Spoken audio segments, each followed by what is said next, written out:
guys, my name is Patty Pittman with Georgia Safe Routes to School, and I am the North Georgia coordinator for the schools and walking and biking safely.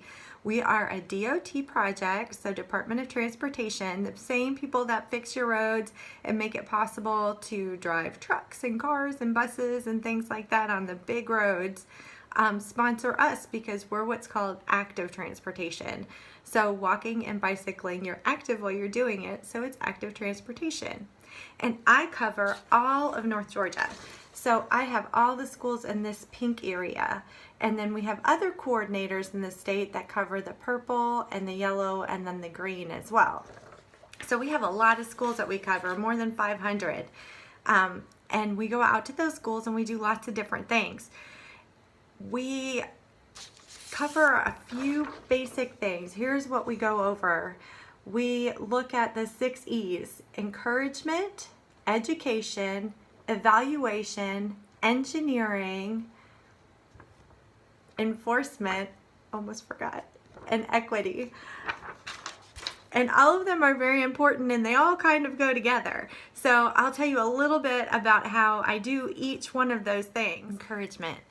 Encouragement is one of the ways that we contact schools and get communities and schools motivated to get moving, to walk and bike to school, and to also do education.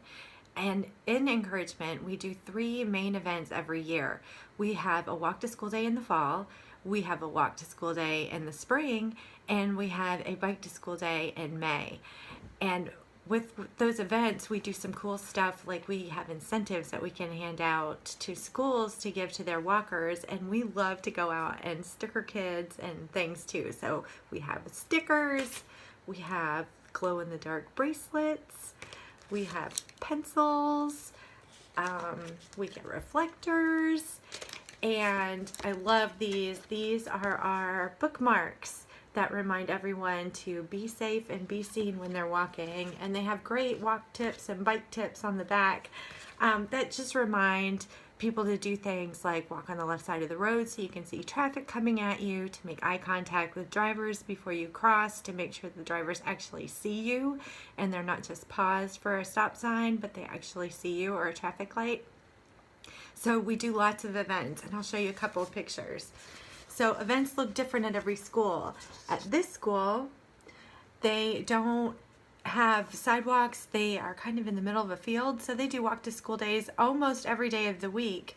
They do a walk to school day in the gym, and the kids do tons of miles. They log like almost 100,000 miles, I think, last year. Here's another walk to school day at a very walkable school.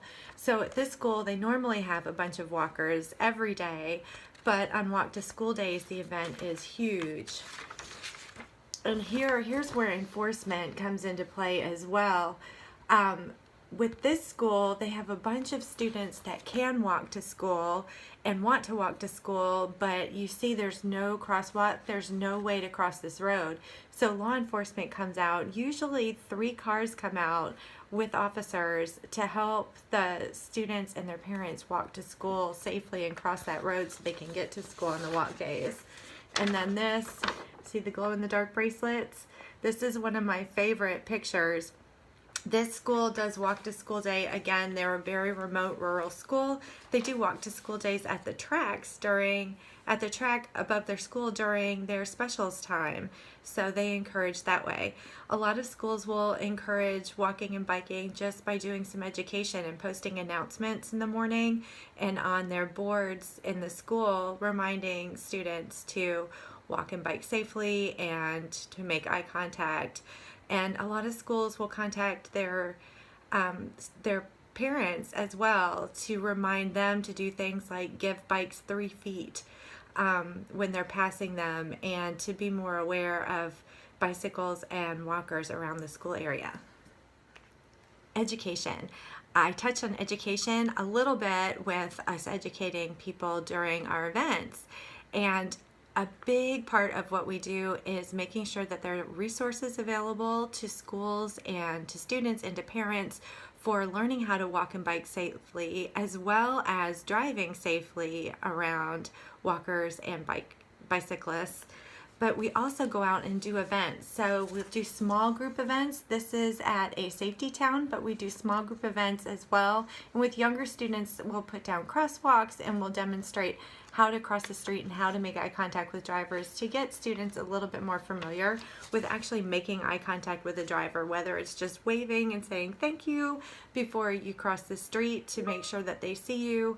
But we'll do lots of different events and ways for the kids to be educated in small groups. And then we'll do large group events, which are assembly style. We do these with all different age levels. This is an elementary school where we talk to every single grade, but we also do it with middle schools just as a reminder of what you need to do to get to school safely and what your responsibilities are as a walker or bicyclist when you're getting to school. We also do, this is fun, we'll do bike rodeos. This is with our friends from Safe Kids Cobb, and we did a bicycle rodeo, and this is more hands-on education where we teach about things like the ABCs. You can see over my shoulder the ABC checklist, so air, brakes, chain, and then the quick check part of that is to make sure that those quick checks, those quick release handles are securely fastened so that your seat doesn't move while you're riding or you don't lose a tire, because that would be really bad. And then we'll do things like big community events. Like this is a trunk or treat event where we go out into the communities and we're able to talk to parents and children, whether it's tabling or out of our trunks, and give tips for safety. That was a Halloween event, so of course I was talking about being safe walking at night, carrying flashlights, and making sure that you're wearing bright colors and reflective gear, whether it was reflective stickers on costumes or something to make you more visible to drivers. Evaluation. Evaluation is where we look at the area and we evaluate it, and a lot of that is based on numbers. We ask the schools to give us numbers of how many students walk and bike to school every year so we can see what kind of effect we're having not only on walkability and bikeability in the areas, but if there have been changes to the infrastructure, the roads or the sidewalks, to see if that's helping any. We also look at things like crash data from GDOT and from our law enforcement agencies to see what kind of crashes are happening around schools, if it's driver crashes, and we also look for pedestrian crashes and bicycle crashes. We do work off of a Vision Zero philosophy, which means that we believe and we work hard towards making zero bike crashes and zero pedestrian crashes a reality.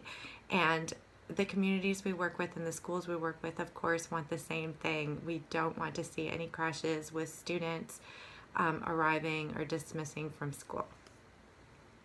Engineering is a really cool focus that we have. So the engineering piece is where we get together with schools and community members and students, and we look at the area and we look at what's going on in the area and how the area is built and how people interact with that built environment. So we'll go to a school that maybe has had some issues or someone has concerns about, or sometimes the school just wants us to take a quick look and look for the best ways to bike and walk, or the best procedures to get walkers and bicyclists into and out of the school on a normal day. So we'll go out to the schools and we'll gather people from transportation, and we'll gather people from law enforcement, and we always ask bus drivers because they see everything. And we'll get community members, parents, students. You guys know everything about the areas, and we'll look at the different things in the areas, like where are the scary houses you don't want to walk in front of, and what dogs run instead of being penned up, and what intersections are hard to cross, and where are the sidewalks maybe not in great shape, or are there trees in the way that you can't see traffic. And we'll look at all of those things and create a list, and a lot of those work lists are very easy things that we can remedy just through neighborhood community cleanup days, but some of them are bigger things, and we'll give those to the transportation people, and they can usually find a way to make them happen or make things better for you. Enforcement.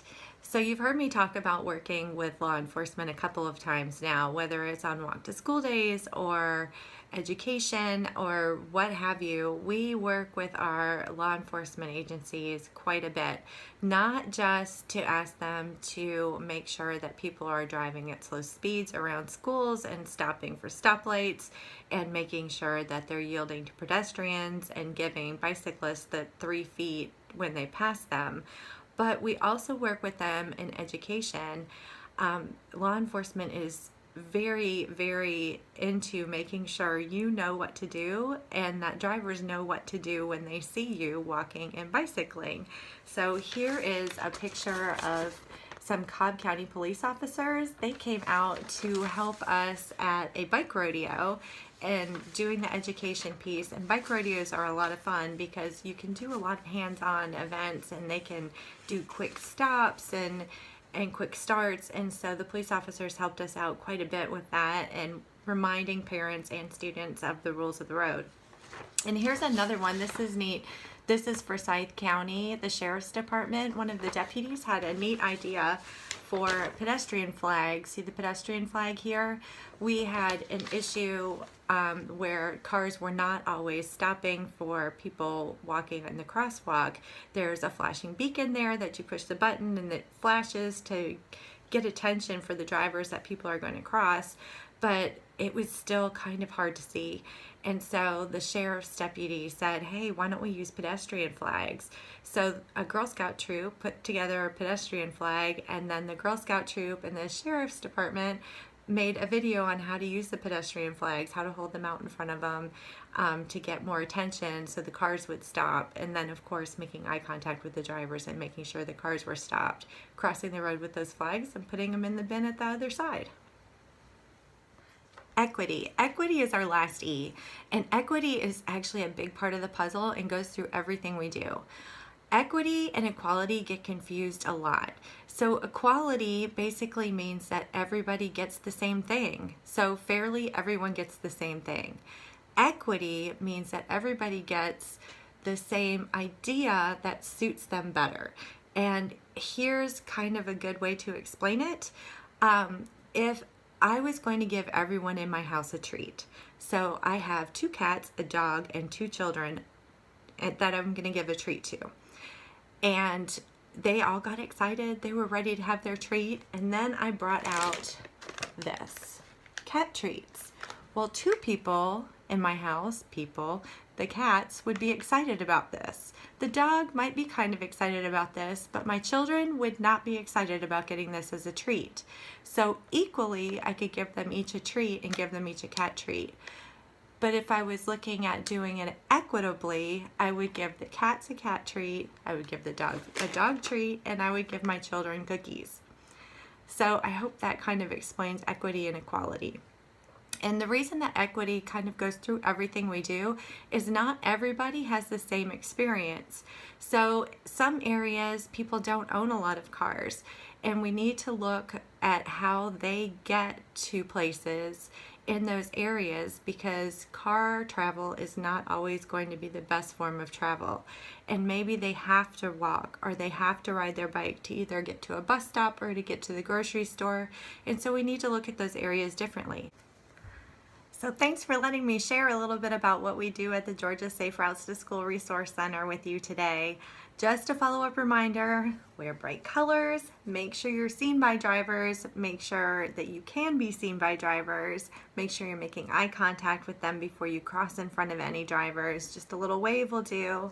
If you're riding your bike, put on your helmet. 2 fingers away from your eyebrow is where that helmet should sit.